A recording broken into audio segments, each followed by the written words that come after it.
নমস্কাৰ Google sports শ্ৰেণীৰ প্ৰতিযোগী দৰ্শকক স্বাগতম জনাইছোঁ। দৰ্শকসকলক জানাবলৈ পাই সুখী অনুভৱ কৰিছোঁ। অহা 6 আৰু 7 জুলাইত দেশভক্ত তৰুণৰাম ফুকন ইনডোৰ ষ্টেডিয়ামত অনুষ্ঠিত হ'বলৈ গৈ আছে শ্বটোকান কাৰাটে ষ্টাইল, আৰু এই ষ্টাইলটো আয়োজন কৰিবলৈ গৈ আছে শ্বটোকান কাৰাটে এছ'চিয়েশ্যন আছামে। আৰু মোৰ লগত উপস্থিত আছে এই এছ'চিয়েশ্যনৰ চিফ ইনষ্ট্ৰাক্টৰ অৰ্থাৎ মুখ্য প্ৰশিক্ষক সঞ্জয় কুমাৰ চাও ডাঙৰীয়া। আমি জানিম তেখেতৰ মুখেৰে সবিশেষ এই চেম্পিয়নশ্বিপৰ সবিশেষ। ডাঙৰীয়া, আপোনাক মই আমাৰ এই বিশেষ অনুষ্ঠানত প্ৰথমে স্বাগতম জনাইছোঁ, যিহেতু আপোনালোকে দেশভক্ত তৰুণৰাম ফুকন ইনডোৰ ষ্টেডিয়ামত 7th ৱাৰ্ল্ড অফ 24 চেম্পিয়নছ পাতিবৰ কাৰণে গৈ আছে। গতিকে কেনেকুৱা ধৰণৰ তাতে থাকিব, কি ক'ব? নমস্কাৰ। প্ৰথমে গুগল স্পৰ্টছক ধন্যবাদ জনাইছোঁ। তেখেতসকল আহিছে ইয়াতে আমাৰ নিজৰ এই ষ্টাইলৰ যি আমাৰ ফেমিলিটো আছে শ্বটোকান কাৰাটে এছ'চিয়েশ্যন অফ আছাম কানিনজুকু। আমাৰ এটা সৰুকৈ আমি টুৰ্ণামেণ্ট এখন কৰোঁ এভৰি ইয়াৰ, তাৰ কাৰণে কভাৰেজ কৰাৰ কাৰণে ধন্যবাদ। হয়, আমাৰ প্ৰত্যেক বছৰে আমি শ্বটোকান কাৰাটে এছ'চিয়েশ্যন অফ আছামৰ আণ্ডাৰত আমি এখন চেম্পিয়নশ্বিপ অনুষ্ঠিত কৰোঁ আমাৰ নিজৰ ল'ৰা ছোৱালীসকলৰ বাবে বিশেষকৈ। যদিও আমি ষ্টাৰ্টিং অৱস্থাত প্ৰথম অৱস্থাত আমি এই চেম্পিয়নশ্বিপখন আমাৰ শ্বটোকান কাৰাটে ল'ৰা ছোৱালীসকলৰ মাজত অনুষ্ঠিত হৈছিল। তাৰপিছত লাহে লাহে যেতিয়া খেলখন প্ৰসাৰ হোৱাৰ পাছত সকলোৱে আগ্ৰহ কৰিলে, বেলেগ বেলেগ শ্বটোকান ষ্টাইলসমূহ আগ্ৰহ কৰিলে কি আমিও আপোনালোকৰ চেম্পিয়নশ্বিপত আহিব বিচাৰিছোঁ, যিহেতু ইমান ধুনীয়াকৈ এটা আয়োজন হয়। চ' তাৰপিছত আমি এই চেম্পিয়নশ্বিপখন সকলোৰ কাৰণে আমি অ'পেন কৰি দিলোঁ। আজি যোৱা 4-5 বছৰৰ পৰা আমি এই চেম্পিয়নশ্বিপখন সকলোৰে বাবে অ'পেন আছে, আৰু এটা সুন্দৰভাৱে আমি অনুষ্ঠিত কৰিবৰ কাৰণে সক্ষম হৈছোঁ বুলি ভাবোঁ। অসমত কেইখনমান ষ্টাইল চেম্পিয়নশ্বিপেই আছে, যিসকলে যি ধৰণৰ প্লেটফৰ্ম আচলতে ল'ৰা ছোৱালীসকলক লাগে, এটা ভাল অনুষ্ঠিত ডিচিপ্লিন ৱাইজ কাৰাটে চেম্পিয়নশ্বিপ, য'ত নেকি সুন্দৰভাৱে খেলাসমূহ হয়, সুন্দৰভাৱে ল'ৰা ছোৱালীসকল কেতিয়া খেলিব লাগে, কেতিয়া আহিব লাগে, কেতিয়া যাব লাগে, মেডেলছ বিতৰণিৰ পৰা বিভিন্ন ধৰণৰ যিখিনি দিশসমূহত যিবোৰ বস্তু আমি সদায় অফিচিয়েল ষ্টেট চেম্পিয়নশ্বিপতহে দেখা পাওঁ, ষ্টাইল চেম্পিয়নশ্বিপত খুব কম দেখা পাওঁ। চ' এই ধৰণৰ বস্তুখিনি ভালকৈ ৱেল অৰ্গেনাইজ কৰিবৰ কাৰণে আমি চেষ্টা কৰোঁ। আৰু এই ধৰণৰ চেম্পিয়নশ্বিপ মই ভাবোঁ অসমত খুব কম সংখ্যক হয় ষ্টাইল খেলবিলাকত। তাৰ ভিতৰত আমিও এটা অন্যতম বুলি কওঁ, কি য'ত নেকি আমি বহুত সুকলমে আমি এই চেম্পিয়নশ্বিপ অনুষ্ঠিত কৰোঁ, আৰু এইবাৰো সকলোৰে সহযোগত এই কৰিবৰ কাৰণে আগবাঢ়িবলৈ আহিছোঁ। আৰু পঞ্জীয়ন ইতিমধ্যে আৰম্ভ হৈ গৈছে আপোনালোকৰ?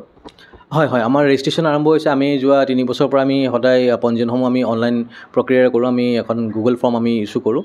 গুগল লিংকসমূহ আমি আমাৰ অল আছাম কাৰাটে এছ'চিয়েশ্যনৰ আণ্ডাৰত যিমান এফিলিয়েটেড ক্লাবছসমূহ আছে সকলোকে আমি ইতিমধ্যে আমি প্ৰেৰণ কৰিছোঁ।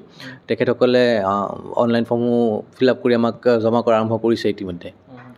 কিমানমান ক্লাবে এইবাৰ প্ৰতিযোগিতাত অংশগ্ৰহণ কৰিব বুলি আশাবাদী আপোনালোক? চাওক, প্ৰত্যেক বছৰেতো আমাৰ পাৰ্টিচিপেশ্যনটো বাঢ়ি গৈয়ে আছে, যদিও আমি আশা কৰিছোঁ কি 70 পৰা 80টা ক্লাবে এইবাৰ পাৰ্টিচিপেট কৰিব লাগে বুলি। আৰু খেলুৱৈ কিমান হ'ব বুলি আশাবাদী? খেলুৱৈ যোৱা বছৰ আমাৰ 750 আছিলে, আমিও ভাবিছোঁ এই বছৰো 600-700 ভিতৰতে পাৰ্টিচিপেটটো হ'বই লাগে, যিহেতুকে আমাৰ শ্বটোকান কাৰাটে এছ'চিয়েশ্যন অফ আছাম কানিনজুকুৰ নিজৰ ফেমিলিৰ ভিতৰতে আমাৰ 500 ওচৰা-ওচৰি ল'ৰা ছোৱালী আছে আমাৰ নিজৰে। চ' এডিশ্যনেল যদি আমি বাহিৰৰ পৰা বেলেগ যিসকল শ্বটোকানৰ বা অন্য ষ্টাইলৰ প্ৰশিক্ষকসকল আছে বা ক্লাবসমূহ আছে, তেখেতসকলে যিহেতুকে প্ৰেৰণ কৰিবই। চ' এডিশ্যনেলি আমি আৰু 150 বা 200 পাৰ্টিচিপেট আমি তেখেতসকলৰ পৰা ধৰিব পাৰোঁ। চ' সেই হিচাপে মোৰ আশা যে মই 600-750 ভিতৰত এইবাৰো পাৰ্টিচিপেশ্যনটো হ'ব লাগে। লগতে আৰু এটা কথা, লগতে আমাৰ ওচৰৰ নিয়াৰেষ্ট ষ্টেট অৰুণাচলৰ পৰাও আমি এটা গেষ্ট টিম আমি ইনভাইট কৰোঁ, প্ৰত্যেক বছৰে কৰোঁ। এইবছৰো আমি গেষ্ট টিম হিচাপে ইনভাইট কৰি আছোঁ। অৰুণাচলৰ পৰা এটা গেষ্ট টিম আহিব আমাৰ এইখন খেলত পাৰ্টিচিপেট কৰিবৰ কাৰণে, যে ল'ৰা ছোৱালীসকল বেলেগ ষ্টেটৰ লগতো খেলিবৰ কাৰণে এটা মানে প্ৰত্যাহ্বান এটা পাওক, যিহেতুকে এইটো বিগিনাৰ্ছবিলাকৰ স্পেচিয়েলি খেলা হয়। বিগিনাৰ্ছবিলাকত আমি চেম্পিয়নছ এটা উলিয়াই আনোঁ, আৰু ইয়াৰ পৰা যাই পেলাই যেতিয়া ষ্টেট চেম্পিয়নশ্বিপত যায়, বহুতসকল মানে মেডেলিষ্টসকল যাই পেলাই তাত এজন ভাল প্লেয়াৰ হিচাপে ওলাই অহাত সহায় হয়। আৰু শাখা কি ৰাখিছে আপোনালোকে? আমাৰ ৱৰ্ল্ড কাৰাটে ফেডাৰেশ্যনৰ আণ্ডাৰত আৰু অল আছাম কাৰাটে এছ'চিয়েশ্যনৰ যি গাইডলাইন আছে, সেই মৰ্মে আমি ছাব জুনিয়ৰ্ছ আণ্ডাৰ 7ৰ পৰা ষ্টাৰ্ট কৰিছোঁ আপ টু 13 ইয়াৰ্ছলৈকে। দেন কেডেট আছে 14-15 ইয়াৰ্ছৰ, দেন জুনিয়ৰ্ছ আছে 16-17 ইয়াৰ্ছৰ, এণ্ড ছিনিয়ৰ্ছ 18 এবাভ। এইকেইটা ইভেণ্টতে ল'ৰা আৰু ছোৱালীৰ শাখাত কাটা এণ্ড কমিটি ইভেণ্টখিনি আমি অনুষ্ঠিত কৰিবৰ কাৰণে গৈ আছোঁ। যিটো আপোনালোকে নাম দিছে 7th ৱাৰ্ল্ড অফ 24 চেম্পিয়নছ, মানে world of champions, actually war of champions আমি নামটো মই এইকাৰণে দিলোঁ মোৰ কিবা এটা মই চাই আছিলোঁ ক'ৰবাত ইণ্টাৰভিউ এটা চাই আছিলোঁ ৱাৰ চলি আছিল ৱাৰৰ যোনটো মিনিংটো সেই ইণ্টাৰভিউ চলি আছিলে এটা ধুনীয়া মিনিঙত দি আছিলে মানে যুদ্ধ অকল খালি বিধ্বংসৰ কাৰণে নহয় ভালৰ কাৰণে কেতিয়াবা এটা যুদ্ধ এতিয়া আমাৰ এইটো ৱাৰ অফ চেম্পিয়নছ মানে আমাৰ যিসকল প্লেয়াৰ্ছসকল আহে বেলেগ বেলেগ ষ্টাইলৰ পৰা আহে বা আমাৰ বিভিন্ন ধৰণৰ ক্লাবৰ পৰা আহে নিজৰ নিজৰ ক্লাবৰ এটা চেম্পিয়নছ হয় সিহঁতে নিজৰ নিজৰ ক্লাবৰ এটা চেম্পিয়নছ হৈ আহে তো সেই চেম্পিয়নছসকলৰ মাজত এটা যুদ্ধ এটা অনুষ্ঠিত কৰিব ওলাইছোঁ যে এটা সকলো চেম্পিয়নছৰ মাজত এটা যুদ্ধ এটা হ'ব সেইটো কাৰণে ৱাৰ অফ চেম্পিয়নছ আৰু ইয়াতে মানে ধৰি লওক বয়সৰ কিবা থাকিব নেকি নাই তাকে আমি যি ছাব জুনিয়ৰ্ছৰ খেলাবিলাক হ'ব আমাৰ আণ্ডাৰ 7 ইয়াৰ্ছৰ পৰা ষ্টাৰ্ট হ'ব আৰু যি আমাৰ এইজ ক্ৰাইটেৰিয়াখিনি থাকে আমাৰ এছনৰ গাইডলাইন থাকে সেইমৰ্মে হ'ব খেলাখিনি আৰু আপোনালোকক বেষ্ট ক্লাব আৰু ৰানাৰ্ছ আপ ক্লাব আপোনালোকে প্ৰাইজ মানি প্ৰদান কৰিব হয় আমি আগতে কৰা নাছিলোঁ কিন্তু এই বছৰৰ পৰা আমাৰ সকলো যি আমাৰ কানিনজুকু ফেমিলিৰ আমাৰ প্ৰশিক্ষকসকল আছে ক্লাবসকলৰ সকলো মাজত আলোচনা কৰাৰ পাছত তেখেতসকলে ক'লে কি আমাৰ ক্লাবৰ কাৰণেও যদি আমি বেষ্ট ক্লাব হিচাপে যদি আপোনালোকে যদি ট্ৰফি দিয়েই চ' ট্ৰফি লৈ যদি প্ৰাইজ বিন থাকে ভাল হয় চ' মই ভাবিলোঁ ঠিকে আছে চবেই যদি আগ্ৰহ কৰিছে তো এইবাৰৰ পৰা আমি আৰম্ভ কৰোঁ বেষ্ট ক্লাব হিচাপে তো বেষ্ট ক্লাব আমি 10,000 ৰুপিজৰ আমি এটা কেছ এৱাৰ্ড ৰাখিছোঁ আৰু ৰানাৰ্ছ আপ ক্লাব ৰাখিছোঁ ৰানাৰ্ছ আপ ক্লাবৰো আমি 8,000 ৰুপিজ আমি এটা এৱাৰ্ড ৰাখিছোঁ আৰু ৰেফাৰীসকল সদৌ অসম কাৰাটে সন্থাই বোধহয় প্ৰভাইড কৰিব হয় নিশ্চয় যিহেতুকে আমি আমাৰ ষ্টাইলটো অল আছাম কাৰাটে এছনৰ আণ্ডাৰত আমি অন্তৰ্ভুক্ত আমি এফিলিয়েটেড মেম্বাৰ হয় চ' এখন যিকোনো আমাৰ অফিচিয়েল খেল এখন অনুষ্ঠিত কৰিবলৈ হ'লে আমি সন্থাৰ যি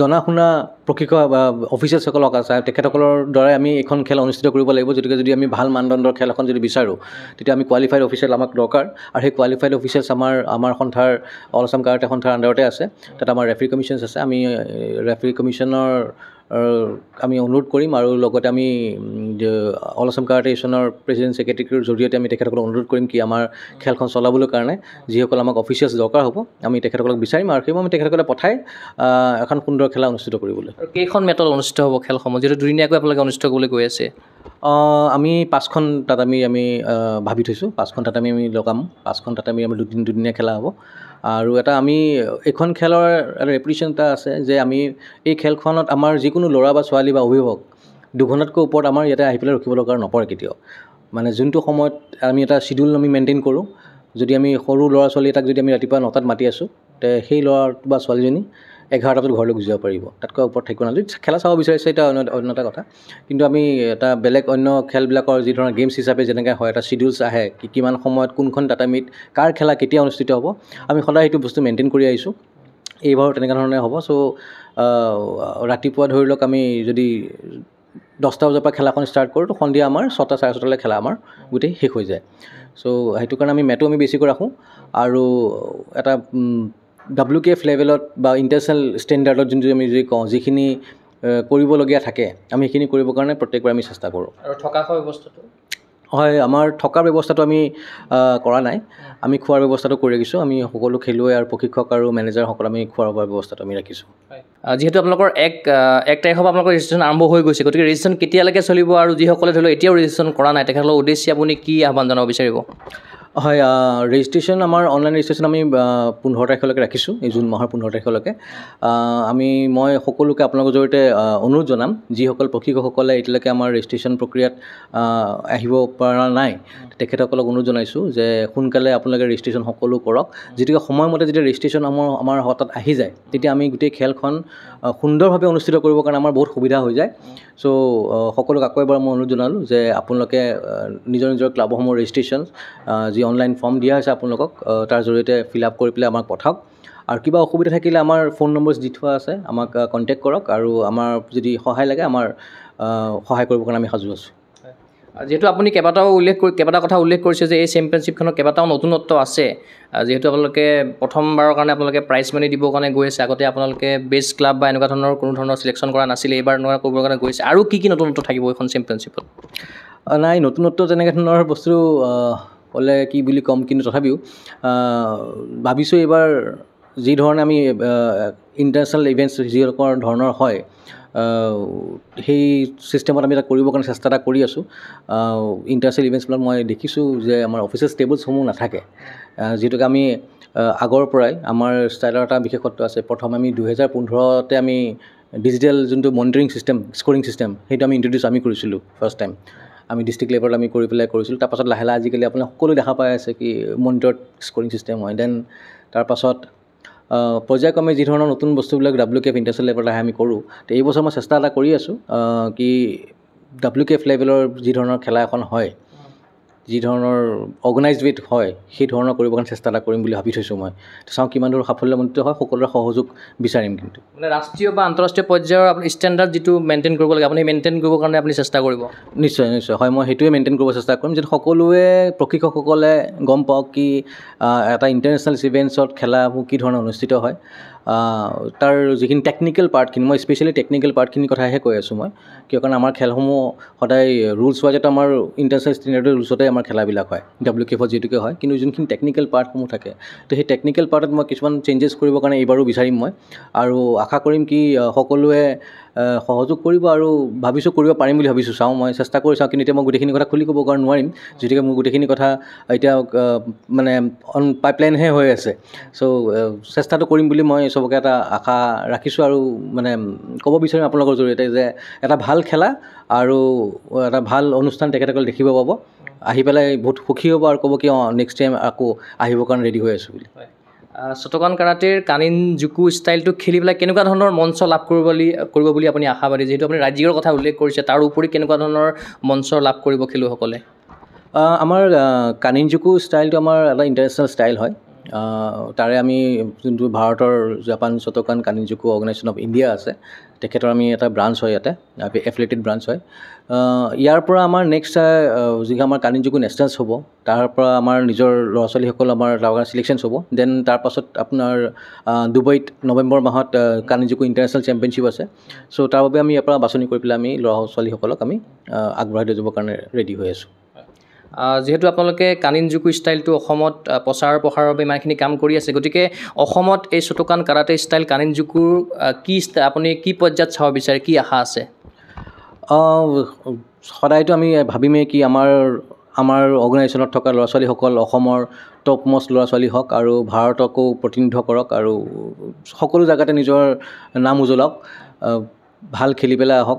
এতিয়া হ'বলগীয়া আমাৰ ৰাজ্যিক স্তৰত আমাৰ ডিষ্ট্ৰিক্ট চেম্পিয়নশ্বিপসমূহ অনুষ্ঠিত হ'বৰ কাৰণে গৈ আছে জুলাই আগষ্ট মানৰ পৰাই।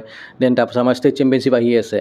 চ' মই বিচাৰিম যে আমাৰ এই কানিন-জুকু ফেমিলি যিমান অসমৰ ল'ৰা ছোৱালীসকল আছে, তো এইবাৰ ৰাজ্যিক চেম্পিয়নশ্বিপত প্ৰতিনিধিত্ব কৰক, আৰু প্ৰত্যেকটো ইভেণ্টতে এটলিষ্ট গ'ল্ড বা চিলভাৰ স্থানত যেন আমাৰ কানিন-জুকুৰ ল'ৰা ছোৱালী এজনেই থিয় হওক, সেইটো এটা আশা কৰি ৰাখিম। আপোনাৰ সেই আশা সাফল্যমণ্ডিত হওক, সেয়া আমি আশা কৰিছোঁ। লগতে আপুনি ইমানখিনি সময় দিয়াৰ বাবে, লগতে আপুনি এখন ধুনীয়া প্ৰতিযোগিতা আয়োজনৰ বাবে আপোনাক মই শুভেচ্ছা জ্ঞাপন কৰিছোঁ। ধন্যবাদ। আশা কৰিছোঁ খেলখন আপোনালোকক আকৌ এবাৰ দেখা পাম, আৰু যি ধৰণে আপুনি আমাৰ এই অৰ্গেনাইজেশ্যনটো ডেভেলপ কৰাত সহায় কৰি আছে, গগৈ স্পৰ্টছক মই আকৌ অনুৰোধ জনাম যে তেখেতসকলে ভৱিষ্যতেও আমাক এই ধৰণৰ সহায় সহযোগিতা আগবঢ়াই থাকক। ধন্যবাদ।